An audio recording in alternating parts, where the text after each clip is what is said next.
الذين جاهدوا فينا لنهدينهم إن الله لمع المحسنين صدق الله العظيم. سبحان ربك رب العزة عما يصفون وسلام على المرسلين والحمد لله رب العالمين. اللهم صل على سيدنا محمد وعلى آل سيدنا محمد وبارك وسلم.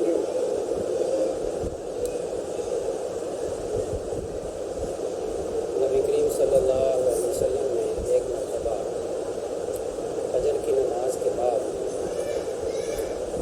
قیامت کی علامات بیان کرنا شروع فرمائی اور اتنی تفصیل سے بیان فرمائی کہ ظہر کا وقت ہوتا ہے. آپ ممبر سے تشریف فرما ہوئے نیچے تشریف لائے اور ظہر کی نماز ادا فرمائی اور پھر ممبر پہ تشریف فرما ہوئے اور تفصیل سے بیان کرنا شروع کر دی علامات قیامت یہاں تک کہ عصر کا وقت ہو. اب اندازہ لگائیے کہ کتنا طویل بیان تھا. آپ علیہ الصلوۃ والسلام نے قیامت تک آنے والے فتنوں کا ذکر فرمایا اور کوئی ایسا فتنہ نہیں چھوڑا کہ جس میں 300 افراد شریک ہوں اس فتنے میں. اس کے پیشوا کا نام، اس کے باپ کا نام، اس کی ماں کا نام، اس کے قبیلے کا نام صاف صاف بیان فرما دیا.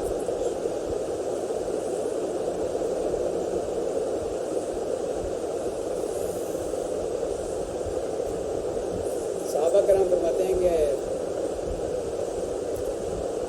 ہمیں بہت سی باتیں یاد رہ گئیں اور بہت سی باتیں ہم بھول گئے، لیکن جب کوئی واقعہ رونما ہوتا تھا تو ہمیں یاد آ جاتی تھی وہ حدیث کہ آپ صلی اللہ علیہ وسلم نے اس کا بھی ذکر فرمایا.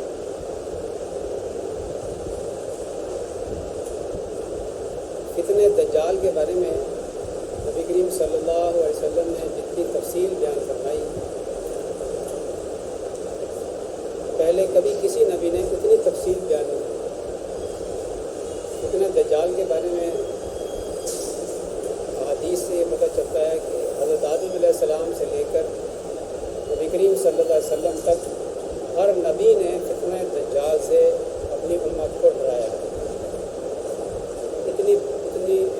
اتنا بڑا فتنہ ہوگا. اب چونکہ پہلی امتوں میں تو یہ دجال نہیں نکلا، یہ فتنہ ظاہر نہیں ہوا، تو یقیناً نبی کریم صلی اللہ علیہ وسلم کی امت میں قیامت سے پہلے یہ فتنہ ضرور رونما ہوگا. اس لیے آپ علیہ السلام نے تفصیل سے اس کی علامات بیان فرمائی، بڑی تفصیل سے چھوٹی چھوٹی بات بھی بیان فرمائی ہے، اس کا حلیہ بھی بتایا ہے،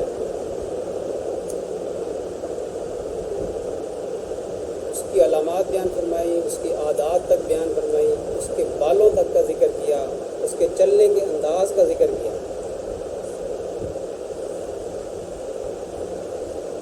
دونوں آنکھیں اس کی عیب دار ہوں گی. ایک آنکھ اس کی ایسی ہوگی کہ جیسے ایک کوئی پھوڑا نکل آئے نا اور اس پھوڑے کو ایسے کوئی ہاتھ پھیر کے اس کو پھسل دے، اس کی ایک آنکھ ایسی ہوگی. اور دوسری آنکھ اس کی ایسی ہوگی کہ جیسے بے نور سا ایک دانہ ہو، ایک کھلا سا ہو آنکھ میں، بغیر نور کے ایک دانہ سا نکلا ہوا ہو آنکھ میں، ایسی اس کی دوسری آنکھ ہوگی. دونوں ہی آنکھیں اس کی عیب دار ہوں گی. کانا دجال اس کو ہم کہتے ہیں نا، کانا دجال اس لیے کہتے ہیں. اس کی پیشانی پر کافر لکھا ہوگا، کافر، کافر، KFR. یہ یہودیوں نے ایک طیارہ بنایا ہے، اس کا نام KFR رکھا، اس کے ماتھے کے اوپر KFR لکھا.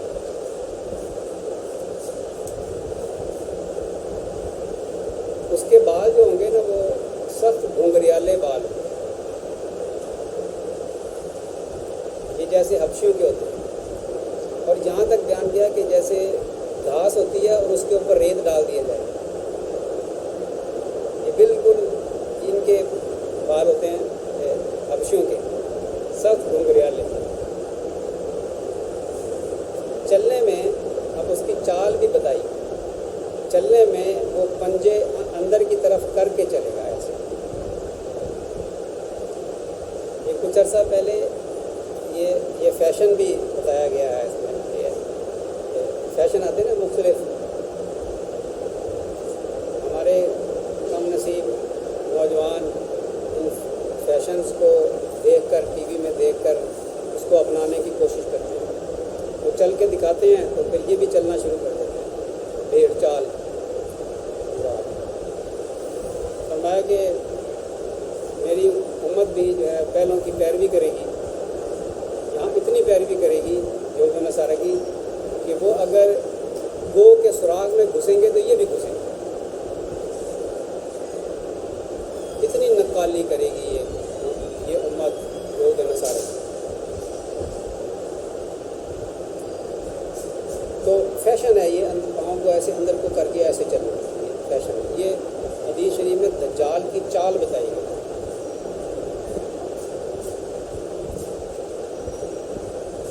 ये बहुत बड़ा फितना होगा और ये यहूद में से होगा। और फरमाया कि उसके माँ बाप के यहाँ 30 साल तक कोई औलाद नहीं होगी, तो फिर ये औलाद पैदा होगी तो उसके अंदर ये ऐसी सिफात होगी। मदीना मुनव्वरा में यहूद के यहाँ एक ऐसा बच्चा पैदा हुआ था कि 30 साल तक उसके माँ बाप को औलाद नहीं हुई थी, तो ये बच्चा पैदा हुआ, इब्ने सियाद उसका नाम। उसके बारे में पता चला कि वो बातें इस तरह की बता देता है कि जैसे काहिन बताते हैं। आप अलैहिस्सलाम को शुबा हुआ कि कहीं ये वही बच्चा तो नहीं, कहीं ये बड़ा होकर दज्जाल बन जाए। तो आप अलैहिस्सलाम उसकी तोह में तशरीफ़ ले गए। तो वो घोड़े में लेटा हुआ था, तो उसकी माँ ने होशियार कर दिया कि ये अबुल कासिम आए हैं। वो होशियार हो गया, वो बुड़बड़ा रहा था कुछ। आपने फरमाया इसकी माँ का नाश हो, ये ना बोलती तो हम इसकी खबर ही ले लेते कि ये क्या बोलता है। फिर आप सल्लल्लाहु अलैहि वसल्लम एक मरतबा फिर हज़रत उमर रज़ियल्लाहु तआला अन्हु के साथ थे, फिर तशरीफ़ ले गए और चुपके से उसकी बात सुनने की कोशिश की, तो वो कुछ बुड़बड़ा रहा था। आप सल्लल्लाहु अलैहि वसल्लम करीब तशरीफ़ ले गए तो उससे पूछा, सवाल किया।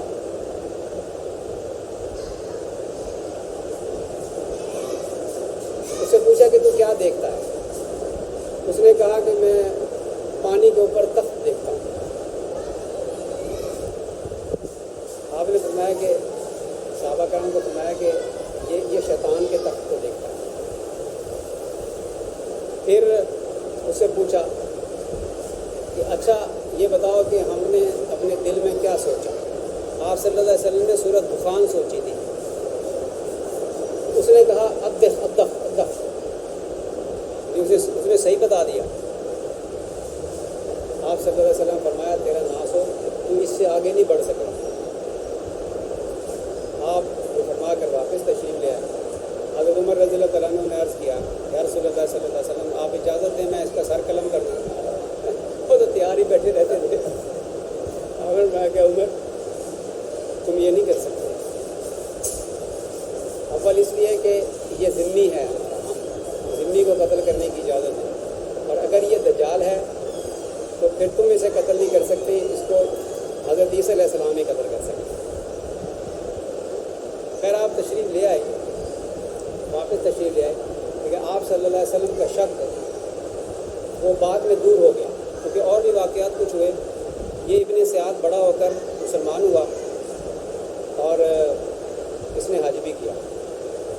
खैर इसके बारे में बड़ी तफसीलात किताबों के अंदर लिखी हुई हैं और बड़ी अजीब अजीब से हैं। इसका मामला जो है कुछ मुबहम सा रहा, लेकिन वो ख़ुद कहता था कि देखो मेरे ऊपर लोग इल्ज़ाम लगाते हैं कि मैं दज्जाल हूँ, तो मैं अगर दज्जाल होता तो मैं मदीना मुनव्वरा में पैदा होता, मैं मदीना मुनव्वरा में आता, मैं मदीना मुनव्वरा वो ना दज्जाल ना मदीना मुनव्वरा में आ सकता, ना वो मक्का मुकरमा में जा सकता है। मैं देखो मदीना मनौरा से मक्का मुकरमा हज करने के लिए जा रहा हूँ, तो मेरे ऊपर खामखा इल्ज़ाम लगाते हैं कि मैं दज्जाल हूँ।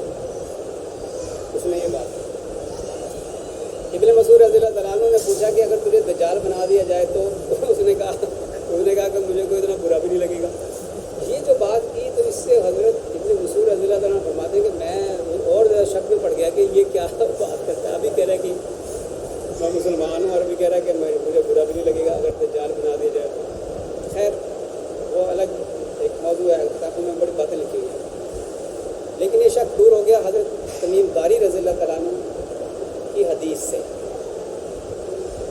हज़रत तमीम दारी रज़ियल्लाहु तआला अन्हु जब मुसलमान होने के लिए हाज़िर खिदमत हुए तो ये नसरानी थे पहले।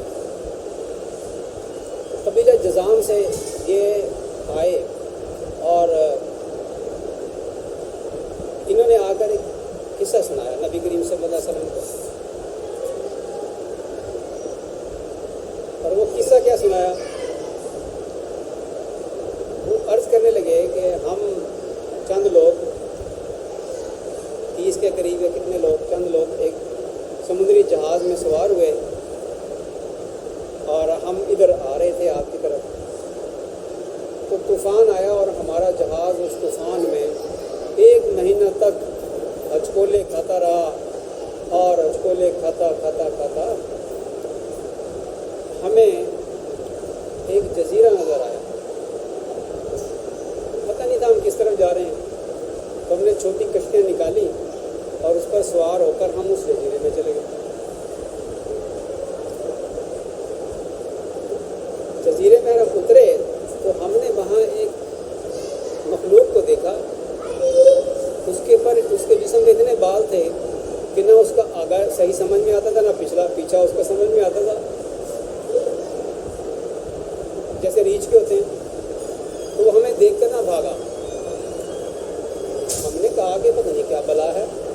हम थोड़ा उसके पीछे गए, फिर वो आया दोबारा।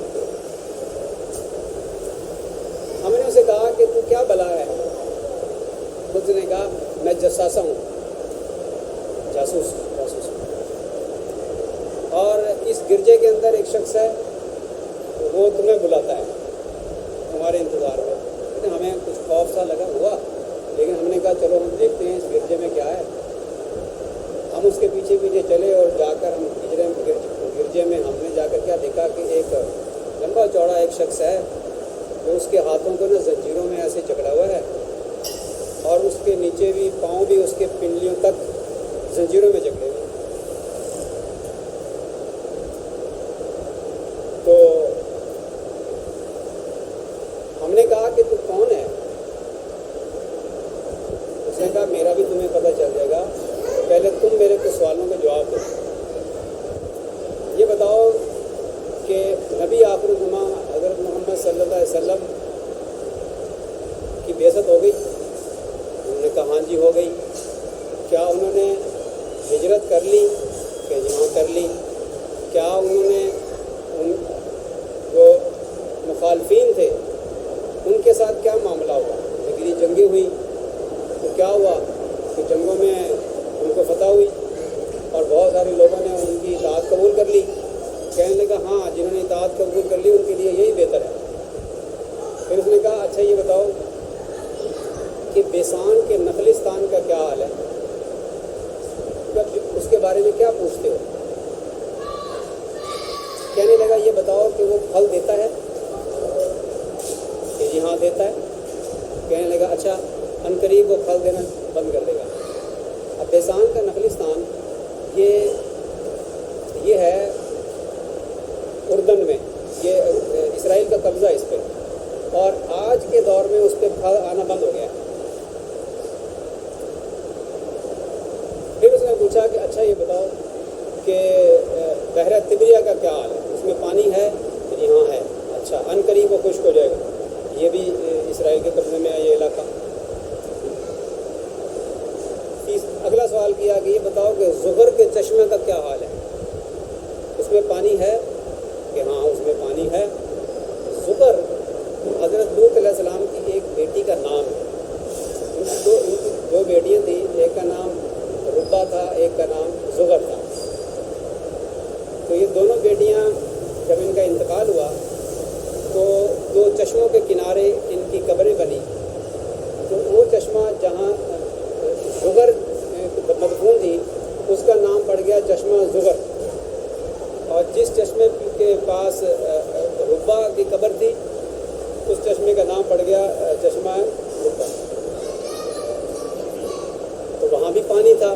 پھر فرمایا کہ میں مسیح دجال ہوں اور مجھے ابھی اجازت نہیں ملی نکلنے کی، عنقریب مجھے اجازت ملے گی، میں زمین نکلوں گا اور میں ساری دنیا پہ کنٹرول کروں گا. یہ اس نے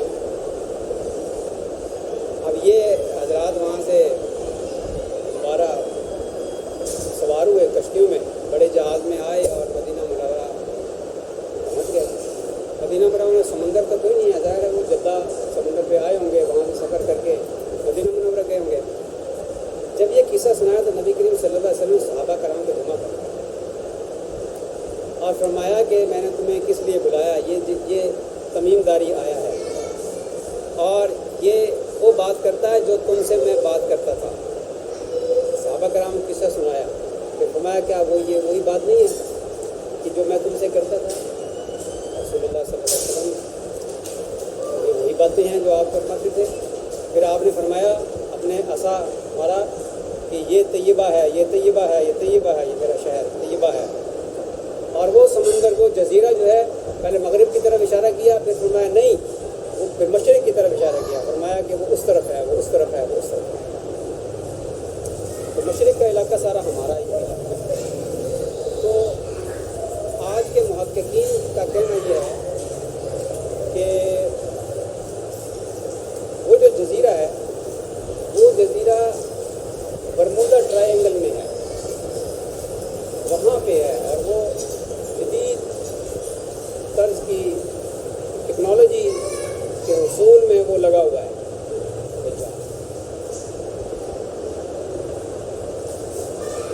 یہ کب سے قید ہے اس کے بارے میں مختلف آراء ہیں محققین کی، تو صحیح بات نہیں ملتی کہیں.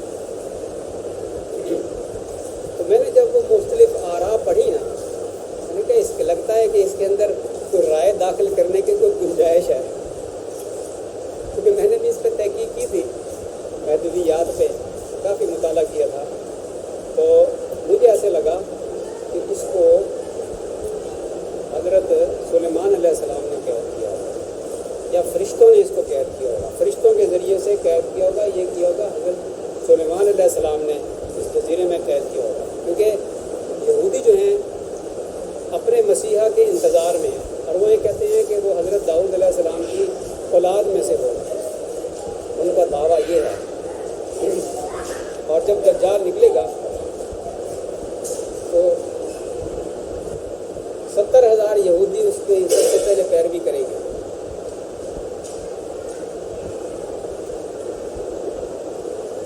کہاں سے نکلے گا بات زیادہ لمبی نہیں کرنی، مختصر ہی کرنی ہے، پھر بعد میں مزید پھر کریں گے. بڑا طویل عنوان ہے، کچھ میں تھوڑی تھوڑی باتیں انشاءاللہ اس بار یہ کروں.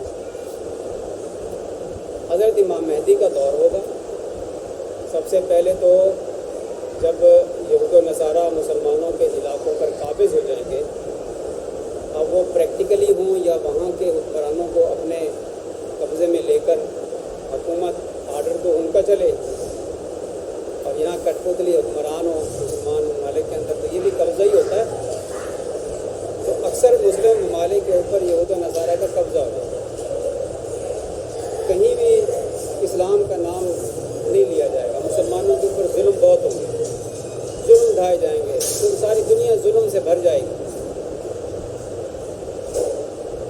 اللہ تبارک و تعالیٰ شان و نبی کریم صلی اللہ علیہ وسلم کی اولاد سے، حضرت حسن رضی اللہ تعالیٰ عنہ کی اولاد سے ایک ایسے شخص کو پیدا فرمائے گا کہ جو پوری دنیا کو عدل و انصاف کے ساتھ بھر دے گا، امن سے بھر دے گا، جیسے وہ پہلے ظلم سے بھری ہوئی. یہ وہ دن ہوں گے جب حضرت امام مہدی کے ظہور کی چند علامات ہیں موٹی موٹی. تو دجال کی تفصیل تو میں بعد میں بیان کروں گا، پہلے کیونکہ پہلے حضرت امام مہدی کا ظہور ہونا ہے. تو پہلے حضرت امام مہدی کی ظہور کی علامات بیان کر دی جائیں تو زیادہ بہتر نہیں؟ ہو سکتا ہے کہ ہمارے دور میں ہی ان کا ظہور ہو جائے یا ہمارے بچوں کے دور میں، کیونکہ قیامت کے قریب ہونا ہے اور قیامت بہت قریب ہے. تو حضرت امام مہدی کا ظہور ہوگا تو کہیں ایسا نہ ہو کہ پہچاننے میں غلطی ہو جائے. تو اس لیے احادیث کے اندر حضرت امام مہدی کی علامات بھی بڑی تفصیل سے بیان فرمائی ہیں. حضرت حسین احمد مدنی رحمۃ اللہ علیہ نے ایک رسالہ مرتب فرمایا تھا، وہ تھا الامام مہدی فی احادیث صحیحہ، یہ تھا اس کا نام. حضرت حسین مدنی رحمۃ اللہ علیہ نے 40 سے زیادہ صحیح احادیث حضرت امام مہدی کے ظہور کی جمع فرمائی ہے اس رسالے میں.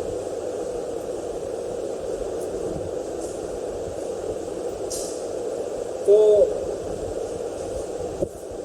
ایک رمضان المبارک میں پتہ چل جائے گا کہ جی اب حج کے بعد اس حج کے زمانے میں حضرت امام مہدی کا ظہور ہو جائے گا. ایک رمضان المبارک سے پتہ چل جائے گا. وہ علامتیں کیا ہیں؟ اس رمضان میں کیا ہوگا؟ اس رمضان سے بھی تھوڑا سا پہلے ایک اور علامت ظاہر ہوگی. وہ کون سی علامت ظاہر ہوگی؟ وہ ہوگی ایک سفیانی کا خروج. شام میں ایک سفیانی آئے گا، مسلمانوں کا ہیرو بن کر آئے گا، لیکن وہ بڑے ظالم بادشاہ ہوگا. ارتدادی سرگرمیاں شروع کر دے گا. مسجد کے محراب میں بیٹھ کر عورت کو اپنی گود میں بٹھائے گا. ظلم اتنے کرے گا کہ حاملہ عورتوں کے پیٹ چیر کر اس میں سے بچہ نکال کر اس کو نیزے پہ لٹکائے گا. ظالم اتنا ہوگا. حرام کردہ چیزوں کو حلال کر لے گا.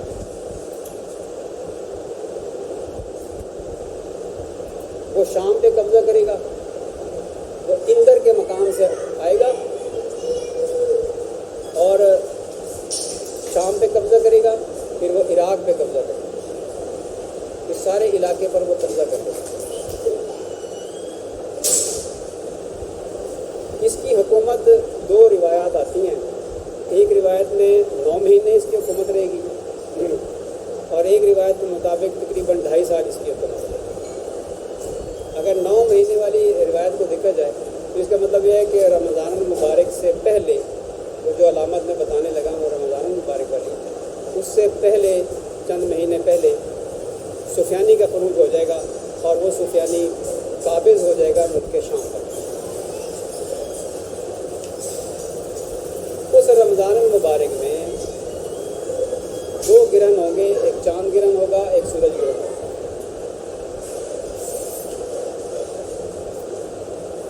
اور ایک دھماکہ ہوگا. یہ جو روایت ہے نا، یہ روایت کتاب الفطر میں نعیم بن حماد رحمۃ اللہ علیہ نے اس کو نقل فرمایا. 15 رمضان مبارک کو جمعہ ہوگا. یہ بھی علامت ہے. 15 رمضان مبارک کو جمعہ ہوگا. صبح کو تقریباً اشراق کے وقت، تو سعودی عرب میں اشراق کا وقت ہوگا، ایک دھماکہ ہوگا. وہ اتنا خوفناک دھماکہ ہوگا کہ بہت سارے لوگ اس میں اس دھماکے کی آواز سے ہلاک ہو جائیں گے.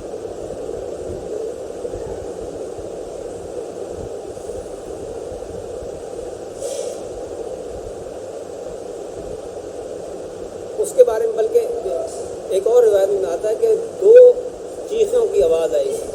ایک چیخ شیطان کی ہوگی اور ایک چیخ حضرت جبریل علیہ السلام. یہ دھماکے کی علامت ہے. پھر 15 کو ہی سورج گرہن ہوگا. اب سورج گرہن جو ہے نا وہ ہمیشہ آگے 26 27 26 27 28 ان تاریخوں میں ہوتا ہے سورج گرہن. 15 کو نہیں ہوتا. تو یہ ہٹ کے ہوگا. چاند گرہن پہلی کو ہوگا. پہلی کو کبھی بھی چاند گرہن نہیں ہوتا. پہلی رمضان کو چاند گرہن ہوگا. یہ بھی ممکن ہے. کیسے ممکن ہے؟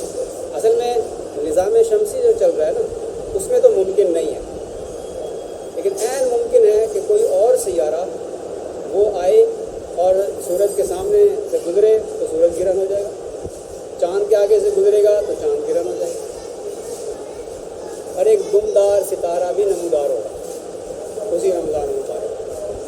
जब ये अलामात रमज़ान मुबारक में ज़ाहिर हो जाएं तो मुल्कों के अंदर टेंशन क्रिएट हो जाएगी एकदम, और अगले महीने कुछ जंगों का सामान हो जाएगा, रास्ते बंद होना शुरू हो जाएंगे, टेंशन हो जाएगी मुल्कों के दरमियान। और फिर उन्हीं दिनों सऊदी अरब का बादशाह इंतकाल कर जाएगा। जो ही सऊदी अरब का बादशाह इंतकाल करेगा, शहजादों के अंदर इख्तलाफ हो जाएगा और खून खराबा हो जाएगा। उस साल हज बगैर अमीर के होगा। एक ग्रुप कहेगा कि अमीर ये है, दूसरा ग्रुप कहेगा अमीर ये है, लड़ाई हो जाएगी।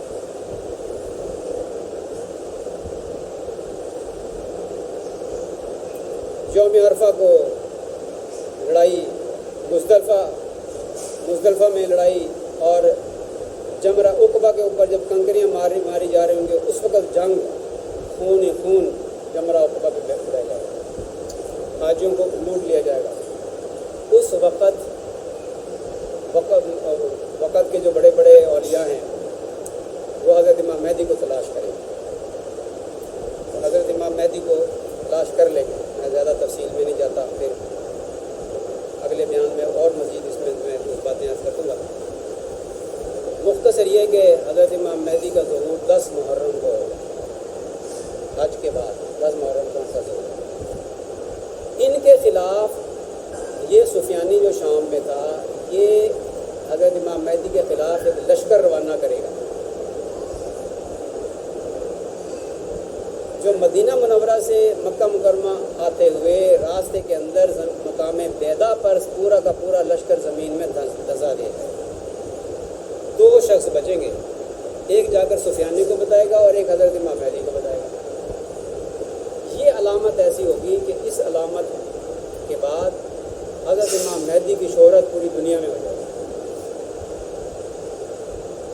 फिर उनकी मदद के लिए लश्कर जाना शुरू कर देंगे मशरक़ के सारे इलाके से, ये जो हमारा इलाका है, यहाँ से फ़ौजें हज़रत इमाम मेहदी की मदद के लिए जाना शुरू कर देंगे। हज़रत इमाम मेहदी मुल्क शाम में आएंगे और शाम में आकर सुफियानी को गिरफ़्तार करेंगे और दरिया फ़ुरात के किनारे एक पत्थर पर उसका सर कलम कर देंगे, उसका फितना ख़त्म करवा देंगे। अब सारी दुनिया इकट्ठी होकर हज़रत इमाम मेहदी के ख़िलाफ़ जंग करेगी। हज़रत इमाम मेहदी को अल्लाह ताला शान फ़तह अता फरमाएंगे, फिर हज़रत इमाम मेहदी को अल्लाह ताला फतूहात अता फरमाएंगे, सारे मुल्क मुसलमानों के दोबारा कब्ज़े में लेंगे और पूरी दुनिया के अंदर अमन व अमान कायम हो जाएगा। 7वें साल हज़रत इमाम मेहदी का 7वां साल होगा तो दज्जाल निकल आएगा। कहाँ से निकलेगा, शुरुआत कहाँ से करेगा, ये मैं फिर इंशाल्लाह नेक्स्ट अब बात ज़्यादा लंबी, ये अनवान ज़्यादा लंबा है, तफसील तलब है। मैंने बहुत सी बातें बीच में छोड़ दी हैं, वो मैं थोड़ी अब उसको भी नींद आ रही है, वो भी सो गए थे, उन्होंने भी आधी बात सुनी आधी नहीं सुनी। ये वैसे नींद वाला बयान है तो नहीं, नींद वालों की भी नींद उड़ जाती है। मेरी सुस्ती भी दूर हो जाती है जब मैं ये बयान करता हूँ। तो ये इस फितने को मैं इंशाल्लाह तफसील से बयान करूँगा, हद्दुल इम्कान उसको वैसे शॉर्ट भी करूँगा, तफसील भी करूँगा, दोनों को जमा करने की कोशिश करूँगा, शॉर्ट भी और तफसील भी हो, कोई बात रह ना जाए, कोशिश करूँगा इंशाअल्लाह ताला, ताकि फिर उसके नुस्खे भी अर्ज़ करेंगे कि फितना दज्जाल से बचने के नुस्खे वो भी अर्ज़ करेंगे। अल्लाह ताला शामिल